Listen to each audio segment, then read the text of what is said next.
Bismillahirrahmanirrahim. Kita lihat bagaimana panutan-panutan kita demi memperjuangkan agama, mempertahankannya, menyerbarkannya. Beliau-beliaunya telah syahid begitu banyak di pertempuran Uhud. Kita ini dapat agama, dapat Islam hasil pengorbanan waktu, harta, dan jiwanya panutan-panutan kita, Nabi besar Muhammad SAW dan para sahabatnya.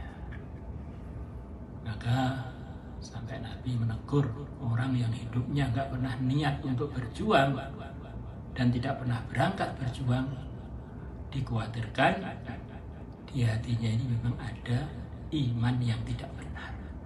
Man mata walam yaghzu walam yuhaddits nafsahu ghazwa mata ala syu'batin minan nifaq.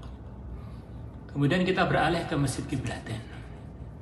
Kita rasakan suasana waktu itu zaman Nabi 17 bulanan. Kita ini kalau sholat menghadapnya ke Baitul Muqaddas. Maknanya kata sebagian ulama, Baitul Muqaddas itu walaupun bukan Ka'bah, ini juga tempat yang jadi sumber hidayah juga, walaupun itu di bawahnya Ka'bah. Jadi kenangan kita, Masya Allah, ini tempat Mi'raj Nabi kita, ini tempat berkumpulnya arwahnya seluruh para Nabi untuk bareng-bareng makmum pada Nabi kita. Ini adalah tempat yang pernah jadi kiblat pertama kita.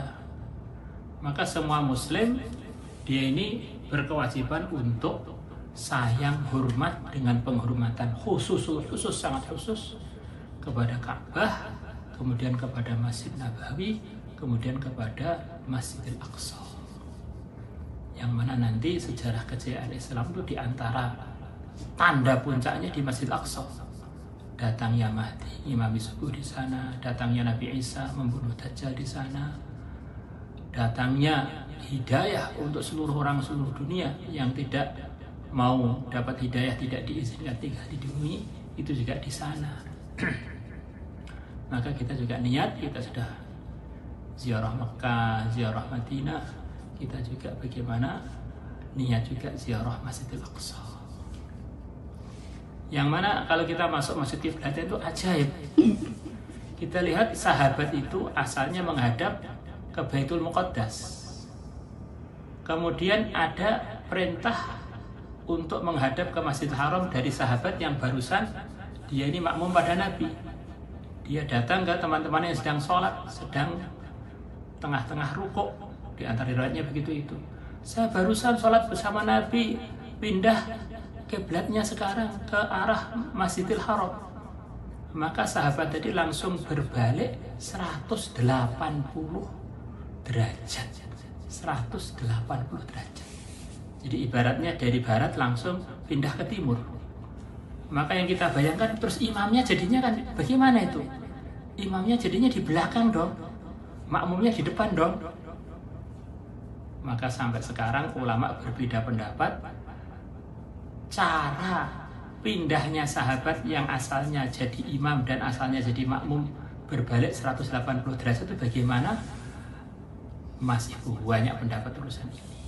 Hanya di sini Imam Malik kalau nggak salah, dia berpendapat Masjid Qiblatain ini dan perpindahan kiblat dari Masjidil Aqsa ke Masjidil Haram ini menunjukkan bolehnya bila ada keperluan imam itu letaknya di belakangnya makmum, asalkan makmum masih bisa mengikuti gerakan imam. Maka jangan heran kalau di Masjid Nabawi kalau sudah pas penuh, pas Ramadan itu sering makmumnya itu softnya itu di depannya imam, yang di luar-luar itu kok dibiarkan aja kalau sudah penuh. Karena memang dari kejadian Qiblatain itu ada kemungkinan imamnya jadi di belakang, makmumnya jadi di depan untuk menyelesaikan sholat yang pindah di tengah-tengah itu.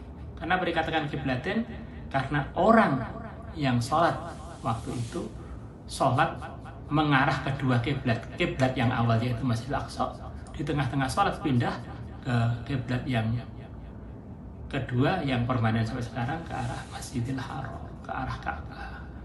Wallahu a'lamu bissawab wa ilaihil ma'ab.